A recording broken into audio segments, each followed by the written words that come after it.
Good day and welcome to today's Spin Dicks podcast show. Would like to just reiterate some of the things that we had talked about in our previous show on episode 2.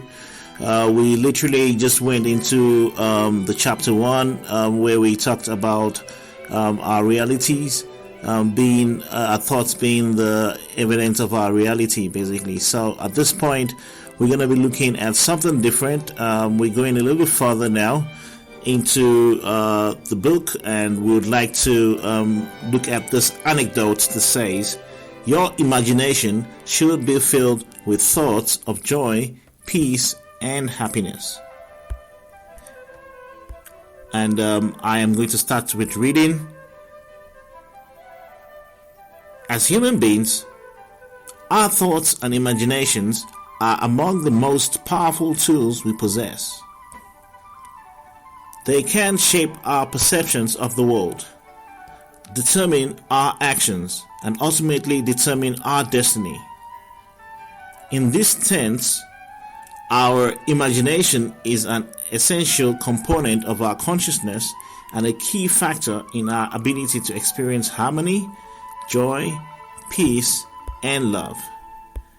The expression, your imagination determines your destiny, reminds us that our thoughts and imaginations have a profound impact on the course of our lives. If we nurture our imaginations with positive, loving, and harmonious thoughts, we are more likely to experience a reality that reflects these qualities. On the other hand, if we allow negative, fearful, and chaotic thoughts to dominate our imaginations, we are likely to experience a reality that is similarly dark and turbulent. To harness the power of our imagination, we must first cultivate greater mindfulness and awareness of our thoughts. We must be present in the moment and attentive to the quality of our thoughts as they arise. By nurturing our imaginations with thoughts of love, peace, and eternal bliss, we can bring to create a harmonious and joyous reality for ourselves and those around us. At the same time, we must also be mindful of the ways in which our imaginations can be hijacked by external forces such as media, advertising, and other sources of information. We must be vigilant in protecting our imaginations from negative fear-based narratives that can erode our sense of peace, love, and harmony. Ultimately, the key to harnessing the power of our imagination is to cultivate a sense of joy and inner peace within ourselves. When we are in a state of joy and inner harmony, we are more likely to attract positive experiences and outcomes into our lives. By nurturing our imaginations with thoughts of love, peace, and eternal bliss, we can create a harmonious and joyous reality for ourselves and those around us. Our thoughts and imaginations are among the most powerful tools we possess as human beings. By cultivating greater mindfulness and awareness of our thoughts and nurturing our imaginations with thoughts of love, peace, and eternal bliss, we can create a reality that is harmonious and joyous. Ultimately, the destiny of our lives is determined by the quality of our imaginations and our ability to harness their power to create a world that reflects our deepest values and aspirations. So there we go. This particular anecdote section of the book actually gives us a chance to be able to understand how our imaginations should be filled with everything to do with thoughts of joy, peace, and happiness. I mean, we ought to be joyful. We've got to be happy, and if that happiness is not coming from within, then how else are you going to be able to get through the day? You just have to be purely happy. You have to just surely find ways to make peace with the situation and to be joyful about whatever your circumstance is, even if it doesn't seem so exciting. Also, if it seems bleak, all you need to do is just keep pushing, and at the same time keep being positive. With a positive mindset, you will be able to set your mind on the good things. And whilst you focus your mind on the good things, those are the things that will bring about the joy and the peace and also the happiness that you're looking for. It's a step-by-step process. It's a process whereby we focus only on our thoughts and only ensure that we have positive thoughts. Those positive thoughts translate to positive words, and therefore also translating to positive deeds. This, I believe, is what a lot of people out there are lacking. And we seek after external forces to get our sort of happiness. I mean, you see today everyone is on their cell phones. People are on social media, and so many different activities that distract a person from actually focusing on what they need to focus on. So a lot of us needs to be mindful and look for ways of heightening our own consciousness. These are ways of getting to be more conscious of your thoughts. As you focus more on your thoughts, you heighten your awareness, you heighten your consciousness, and this is what it means to be able to reach some form of happiness. As you heighten your awareness, you begin to realize all the good things that are all around you, and you later don't have to focus on the negative things that are coming up. By focusing more on the positive, then you realize that there's actually more positive influx, and that really helps out. If you tune to a positive frequency, you will always get something positive coming out of your situation. And so I urge everyone to obviously just try to stick with using your thoughts as a build up to your imagination as a build up to your thoughts, that it might be able to fill you with thoughts of joy, peace, and happiness. And this is the focus of today's show. So we are going to be looking a little deeper into what it means to be filled with thoughts of joy, peace, and happiness in a moment.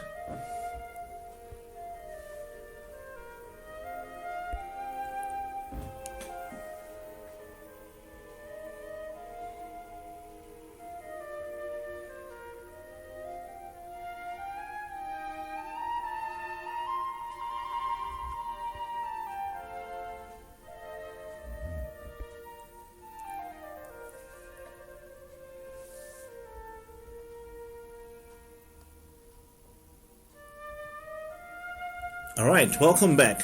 Okay, so right now we're going to be focusing a little bit more on what it means to be filled with thoughts of joy and peace and happiness. So what does it mean that we must fill our imaginations with thoughts of joy, peace, and happiness? Well, I think that we need to spend a bit more time on focus our imagination. In other words, what is your imagination? It's your ideas. It's what you fill your mind with, basically. What do you fill your mind with? What is the content of your mind? Those are important things that you need to look at.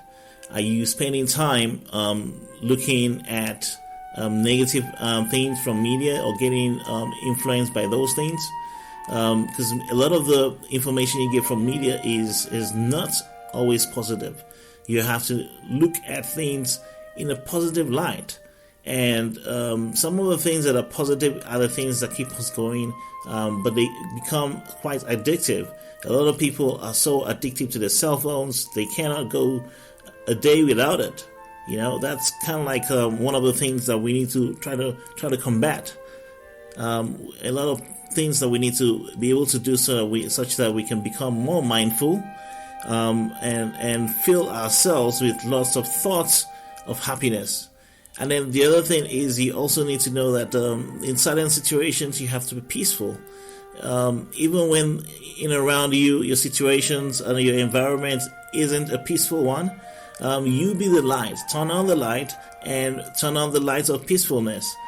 in that situation, and you realize that everything will be happening for the better. And so I just want to urge everyone to delve into these pages and try to just experiment and read chapter by chapter. At the same time, also look at the paragraphs in the book and just sort of chew into it, like read it over again to see if you mainly get the text and the concepts of that book. And the book is, once again, we mentioned it, is Living with Harmonious Thoughts, a perspective of a benevolent mind. And this is what we are talking about, and we are currently on chapter 1, and we just finished a couple of anecdotes. And so how this book is structured is you've got the chapter, and then obviously in the chapter it'll be a reference to an anecdote, and then an elaboration of what is being discussed within that aspect of information presented by the anecdote.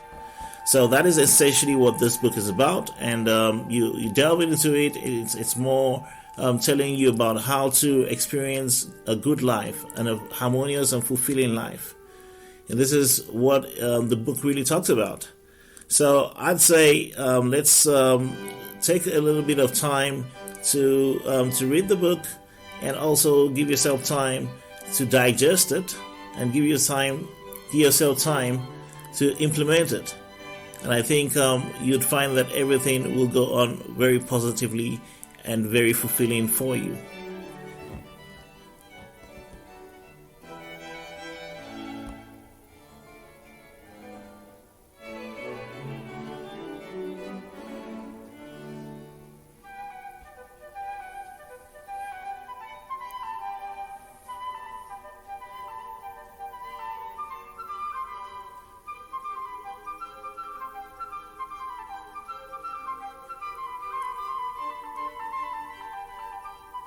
All right. So we are going to be ending the show now, and thank you very much for coming through and listening in to this show. We try our best to sort of give the content the way it's been presented in the books that we review, and just to ensure that the listener is able to interact with the texts and the context of the book, basically. And we tend to also express our views, basically. So our views are not necessarily your views, and are not necessarily sometimes the view of the book, but we try to see as best as possible what we understand out of the context of the book, and also just express what we feel the book is talking about. And in our reviews, we tend to be more straightforward, and that's essentially what the show is all about, basically. So I'd like to just say thank you very much for joining the show, and we're about to round up the show right now. And at the end of the day, we just have to give thanks that we've been able to experience such a wonderful show. Have a lovely day, and thank you for listening in. Goodbye.